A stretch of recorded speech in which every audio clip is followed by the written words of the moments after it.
ഹരേ കൃഷ്ണ. ശ്രീമദ് ഭഗവത്ഗീത അധ്യായം 3 കർമ്മയോഗം ശ്ലോകങ്ങൾ 32-33. യേ ത്വേതദഭ്യസൂയന്തോ നാനുതിഷ്ഠന്തി മേ മദം സർവജ്ഞാനവിമൂഢാംസ്താൻ വിദ്ധി നഷ്ടാന ചേതസഃ സദൃശ്യം ചേഷ്ടതേ സ്വസ്യാ പ്രകൃതേ ജ്ഞാനവാനപി പ്രകൃതിം യാന്തി ഭൂതാനി നിഗ്രഹഃ കിം കരിഷ്യതി. യേ ത്വേതദഭ്യസൂയന്തോ നാനുതിഷ്ഠന്തി മേ മദം സർവജ്ഞാനവിമൂഢാംസ്താൻ വിദ്ധി നഷ്ടാന ചേതസഃ സദൃശ്യം ചേഷ്ടതേ സ്വസ്യാഃ പ്രകൃതേ ജ്ഞാനവാനപി പ്രകൃതിം യാന്തി ഭൂതാനി നിഗ്രഹഃ കിം കരിഷ്യതി. ഭഗവാൻ ഇവിടെ പറയുകയാണ്, ഞാൻ എന്തു പറഞ്ഞാലും ചിലർ അത് അസൂയലുക്കളായി എന്റെ അഭിപ്രായത്തെ അനുസരിക്കാതിരുന്നേക്കാം. അവഗണനയോടെ മാത്രം ഈ അഭിപ്രായത്തെ വീക്ഷിക്കുന്ന നഷ്ടബുദ്ധികൾ മൂഢന്മാരാണ്. പൂർണ്ണതയ്ക്ക് വേണ്ടിയുള്ള അവരുടെ പരിശ്രമങ്ങൾ വിഫലമാകുകയേ ഉള്ളൂ.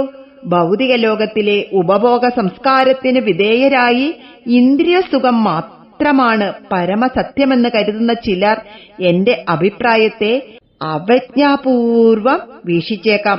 അവർ എന്റെ ഉപദേശങ്ങളെ അപഹസിക്കുകയും അവഗണിക്കുകയും ചെയ്തേക്കും. അത്തരക്കാർ ബ്രഹ്മവിഷയകവും കർമ്മവിഷയകവുമായ ജ്ഞാനം തീരെയില്ലാത്തവരാണ്. ലൗകിക വിഷയങ്ങളുടെ നശ്വരമായ സുഖാനുഭൂതികളുടെ ചെളിക്കുണ്ടിൽ വീണ് അവർ നശിക്കുന്നു. ജ്ഞാനികൾക്ക് പോലും മായാപ്രകൃതിക്കനുസരിച്ച് പ്രവർത്തിക്കാൻ കഴിയൂ. പ്രകൃതിയുടെ ത്രിഗുണങ്ങളാണ് ഓരോ വ്യക്തിയുടെയും പ്രവർത്തനങ്ങളെ നിയന്ത്രിക്കുന്നത്. സകല ജീവരാശികളും മായാപ്രകൃതിക്ക് വിധേയരാകുന്നു. പ്രകൃതി വിധേയമായ ഇന്ദ്രിയങ്ങൾ വിഷയങ്ങളിൽ മുഴുകുന്നു.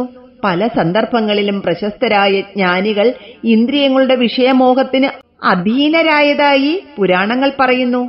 ഇന്ദ്രിയങ്ങൾ സ്വഭാവേന വിഷയങ്ങളുമായി ബന്ധപ്പെട്ടിരിക്കുന്നു. അവയെ വേർപെടുത്തി ബന്ധിച്ചു നിർത്തുന്ന സംയമത്തിന് പലപ്പോഴും ഭംഗം നേരിടുന്നു.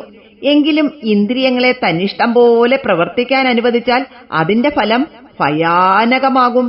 മനുഷ്യന്റെ സാമൂഹിക ജീവിതമാകെ അലങ്കോലമാകും. പഞ്ചഭൂതസഞ്ചിതമായ ശരീരം നശ്വരമാണ്. ശരീരം നശിക്കുമ്പോൾ അവ വീണ്ടും അതാതു ഭൂതങ്ങളിൽ വിലയം പ്രാപിക്കുന്നു. ആ സ്ഥിതിക്ക് ആവശ്യത്തിൽ കവിഞ്ഞ് സമ്പാദിക്കുക, ശരീരപോഷണത്തിന് അമിതമായ ശ്രദ്ധ ചെലുത്തുക തുടങ്ങിയ പ്രവർത്തനങ്ങൾ നിഷ്പ്രയോജനമാകുന്നു. സംയമത്തിന് ഇന്ദ്രിയങ്ങളെ എന്നെന്നും നിയന്ത്രിച്ചു നിർത്താൻ കഴിയുകയില്ല. എന്നുവെച്ചു